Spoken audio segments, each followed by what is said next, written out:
أهلا بكم يا شباب في قناة كورة 90. النهاردة هنتكلم عن تشكيلة الأهلي اللي هي هتتلعب كمان حوالي نص ساعة باين.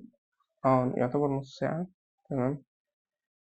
طبعا التشكيلة اللي هي موجودة حاليا: وسام أبو علي هيلعب، تريزيجيه هيلعب في الجناح الشمال، زيزو هيلعب في الجناح اليمين، طبعا بن رمضان هيلعب يعتبر صانع ألعاب، عطية هيلعب، مروان عطية، آه، فتحي هيلعب، ياسر إبراهيم، وداري، وعطية الله، وهاني، والشناوي طبعا هيلعب، ده مؤكد.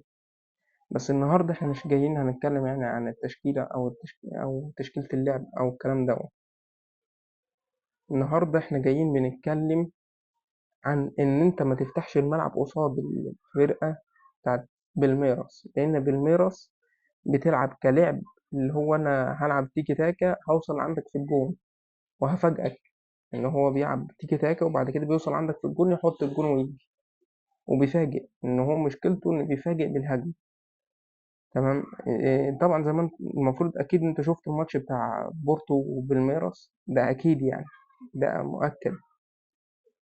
تمام. بس إن المشكلة إن أنت لو فتحت الملعب قصادهم أنت مش هتعرف تلم، مش هتعرف تلم والله بجد. أنت المفروض تقفل الملعب قصادهم كخط دفاع، ويبقى لساندو خط وسط.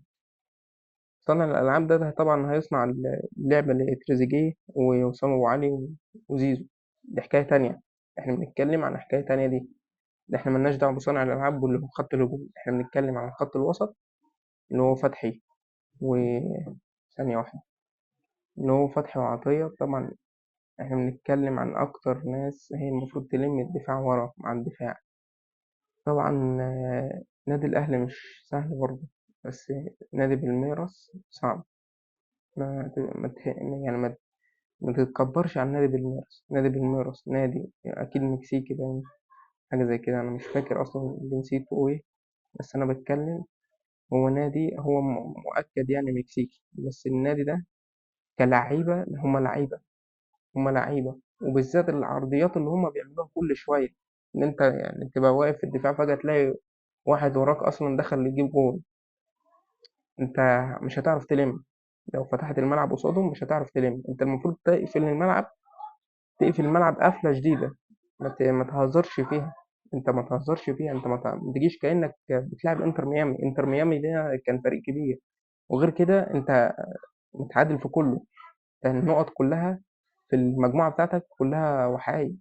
يعني انت لو نادي انتر ميامي لو اتغلب من بورتو، تعرف ان انت خلاص انت في التالت، ده اكيد. او انت دلوقتي تلاقي مكانك هتنزل مكانه في الرابع.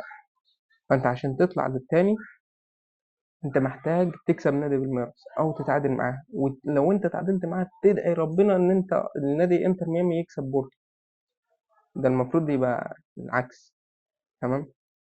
عشان تكسب نادي بالميراس تقفل زي ما انا قلت لك، وتطلع بخط هجوم ورا بعض، تكي تكي تكي تكي زي ما هم بيلعبوا تيكي تاكا، توصل عندهم في الجون.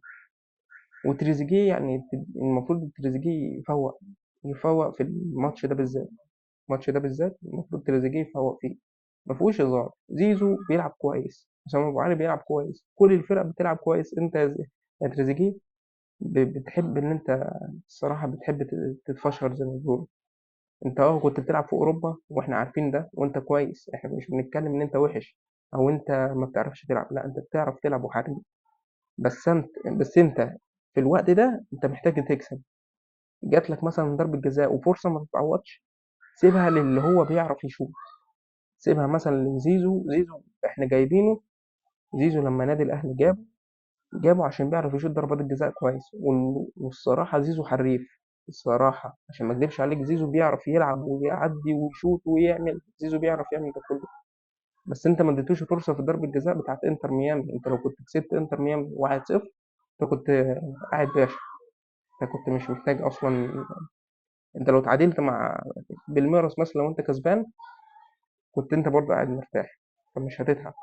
انت دلوقتي لازم تتعب عشان تعرف تسد قصاد. وبس ده النهاردة الفيديو بتاعنا. متنسوش الاشتراك في القناة وتفعيل زر الجرس، وأهم برضه اللايك. فيديو.